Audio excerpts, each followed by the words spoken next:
Can a book actually predict the future? Well, we're about to dive into the shocking true story of a novel that seems to have done just that.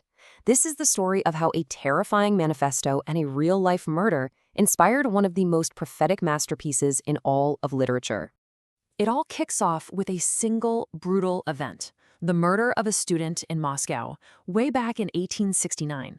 Now, this wasn't just any crime. Oh no, this was an act of pure political terror that sent these huge shockwaves all through Russia, and it got the attention of one of its greatest minds, Fyodor Dostoevsky. So we've got two key pieces to this puzzle. On one hand, you have a real-world murder. On the other, a radical, chilling political manifesto. And when you put them together, well, they become the foundation for Dostoevsky's dark and brilliant novel, Demons. Okay, so here's how it all went down. In 1869, this ruthless young revolutionary, a guy named Sergei Neshayev, he writes this incredibly chilling document called The Catechism of a Revolutionary. Just a few months later, he puts his own words into action. He and his followers murder a fellow student, Ivan Ivanov, just for daring to question him. Dostoevsky hears about this, and he's absolutely horrified. So he channels all that outrage into his fiction, and by 1871, Demons is born. So what in the world was in this manifesto that was so shocking? Look, the Catechism wasn't some lofty philosophical text. It was a manual. It was a cold-blooded blueprint for a brand new kind of revolutionary, one dedicated to one thing and one thing only: total and utter destruction. The very first lines of the Catechism, they just set this unbelievably terrifying tone. Just listen to this. The revolutionary is a doomed man. He has no private interests, no affairs, sentiments, ties, property, nor even a name of his own. It's basically a call for the complete erasure of the self, all in service of a single, all-consuming passion, the revolution. And trust me, it gets even more extreme from there. The Catechism demands that a revolutionary cut every single link to society. They have to become its merciless enemy, ready to commit any crime, any treachery, because morality itself is just another thing to be torn down. In Nechayev's vision, the revolutionary isn't even really a person. They're an expendable resource, just a tool for destruction. So this is where Dostoevsky steps onto the scene.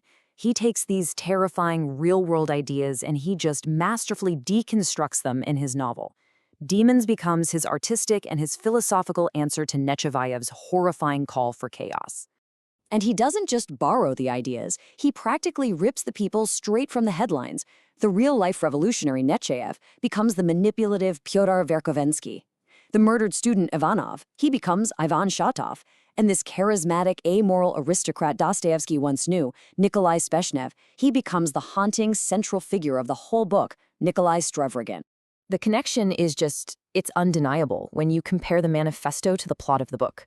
The Catechism explicitly says revolutionaries should aid the growth of calamity and every evil to force an uprising.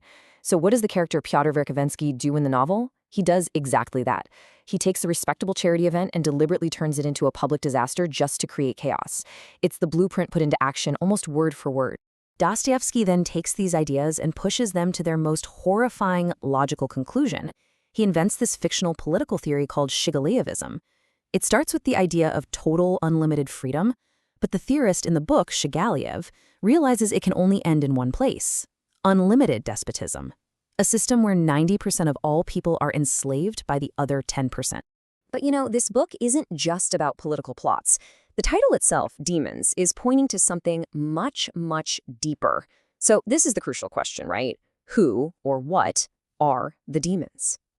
Okay, so the demons here, they're not literal monsters with horns and tails. For Dostoevsky, they are the radical ideas that have possessed his characters. One translator put it perfectly. They are that legion of isms that came to Russia from the West. Ideas like nihilism, this rejection of all morals and principles, and atheism. In Dostoevsky's view, these ideas had been torn from their roots and had turned into these incredibly destructive forces. And Dostoevsky doesn't just hint at this, he makes it completely explicit near the end of the novel. He references that gospel story, the one where Jesus casts demons out of a man and into a herd of pigs, who then just run off a cliff and drown. A dying character applies this directly to Russia, saying, "It is us, and them, and we will rush insane and raging from the cliff down into the sea and all be drowned." The ideas are the demons, and the revolutionaries are the possessed herd, driving the entire nation towards a cliff. And this is where the whole story turns from literary analysis into something truly chilling: prophecy. Because the absolute nightmare that Dostoevsky imagined on the page, it became the terrifying reality of the century that followed. In the novel, the theorist Shigiliev calmly estimates that to achieve his perfect society, his earthly paradise, about 100 million people will need to be killed. 100 million. Just let that number sink in. And what is so terrifying is that this fictional idea of Shigilevism became a horrifically accurate blueprint for the totalitarian states of the 20th century.